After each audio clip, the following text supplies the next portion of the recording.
Баршаңызға сәлем, менің каналыма қош келдіңіздер. Сіздермен осындай әдемі әрі сәнді резинка тоқып үйренеміз. Өте оңай жасалынады. Егер ұнап жатса, видеоның соңына дейін қарап, менімен бірге тоқып үйреніңіздер. Ол үшін бізге қажетті заттармен таныс болайық. Ең алдымен жұлдыздың формасын қағазға бастырып осылай қиып аламыз. Одан кейін фоамиран қағазы қажет. Фоамиран жоқ болса, жай қағазды қолдана береміз. Одан кейін фетр матасы, яғни фетр матасына да осылай жұлдызды бастырып қиып кесіп аламыз. Және мынадай лескада тоқимын. Пайетки қызыл түсті және де қызыл түсті бисер, одан кейін розовый түсті бисер мен мынадай розовый түсті моншақ қажет. Түстерін өздеріңіз таңдап аласыздар. Және де бисердің инесі, қайшы қажет болады. Ал дайын болсақ, бастайық. Ең алдымен бізге инені лескадан өткізіп, ұзын қылып жіп дайындап аламыз, яғни сабақтап. Одан кейін жұлдыздың бір ұшынан инемен, яғни төменнен жоғары қарай өткіземіз де бір пайетки, бір бисер аламыз. Қызыл түсті пайеткимен бисерімізді аламыз. Төменге қарай фетр матасына қарай жақындатып, тура ортасынан, яғни бисердің емес, пайеткидің ортасынан төменге қарай қайтадан төмен түсеміз. Қатырақ тартып, дұрыстап түзетіп аламыз. Одан кейін екінші жағынан, яғни жоғары қарай тура ортасынан көтерілеміз. Яғни бір пайетки, бір бисер аламыз. Фетр матасына қарай жақындатып, сол пайеткидің ортасынан қайтадан төменге қарай жаңағыдай өтеміз. Әрі қарай жалғастырамыз.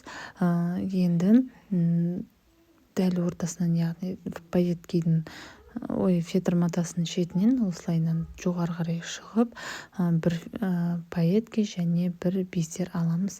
Яғни достар, дәл осылай мен жасаған сияқты сіздер де айналдыра, осы жұлдыздың шетін айналдыра осылай тоқып шығасыздар.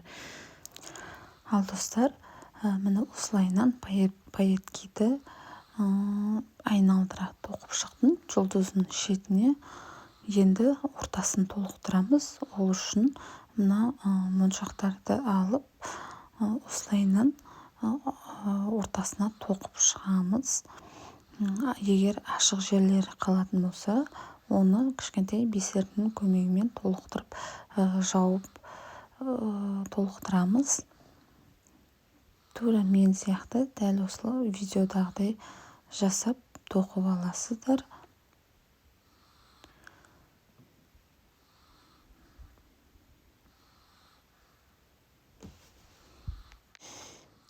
Мен ортасын тоқып шықтым моншақтармен.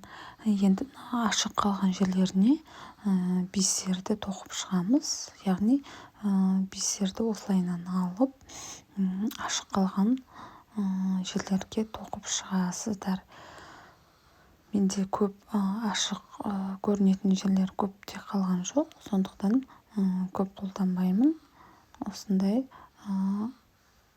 Осылайынан ашық қалған жерлерге тоқып шығамыз розовый түсті бисерімізді. Ортасын бисерлермен толықтырып шықтым.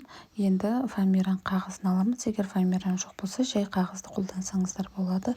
Фоамиран қағазын алып, ручкамен көлемін кішкене кішірейтіп сызып алдым. Енді сол сызып алған жерлерді қиып аламыз.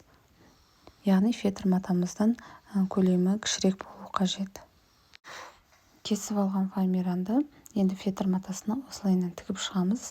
Егер сіздерде ыстық клей болатын болса, ыстық клейдің көмегімен жабыстырсаңыздар болады. Менде ыстық клей жоқ, сондықтан осылай тоқып тігіп шығамын. Осылайынан тігіп шығасыздар. Фоамиран қағазын тоқып болдым, тігіп, яғни енді фетр матасында осылайынан үстіне жабыстырып тігіп шығамыз. Ол үшін ең алдымен ортасын кесеміз, яғни резинка тағатын жерін ортасынан екі жерден кесіп аламыз.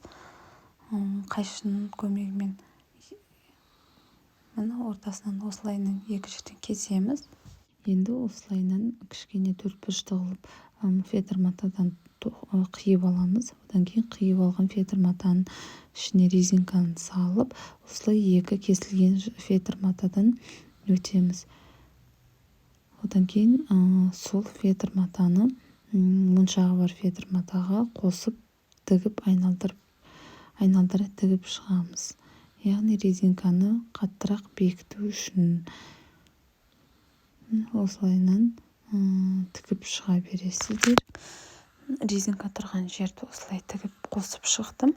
Енді жұлдыздың шетін айналдыра осылай бір-біріне қосып тігіп шығамыз. Ол үшін бір розовый түсті бисер аламыз. Екі фетр матасын осылай біріктіріп қосып жоғары қарай шығамыз. Одан кейін сол алынған бисерден жоғары қарай қайтадан шығамыз. Яғни қайталаймыз. Бір розовый түсті бисер аламыз. Фетр маталардан осылайынан өткізіп, сол розовый бисерден жоғары қарай қайтадан шығамыз. Яғни достар, дәл осылай айналдыра жұлдызды бисердің көмегімен тігіп қосып шығамыз.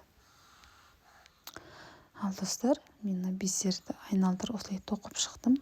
Енді мына артық жібін осылай фетрдан моншақтың үстімен байқатпай, білдіртпей, яғни өтіп шығамын. Одан кейін артық жіпті кесіп тастаймыз.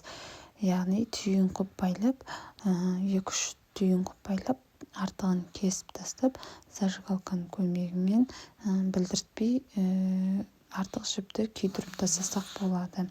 Яғни достар, видеоның соңына дейін қарап, менімен бірге болғандарыңыз үшін рахмет. Егер сіздерге осы мастер-класс ұнаса, лайк басыңыздар, комментарий қалдырыңыздар және менің каналыма тіркелуді ұмытпаңыздар.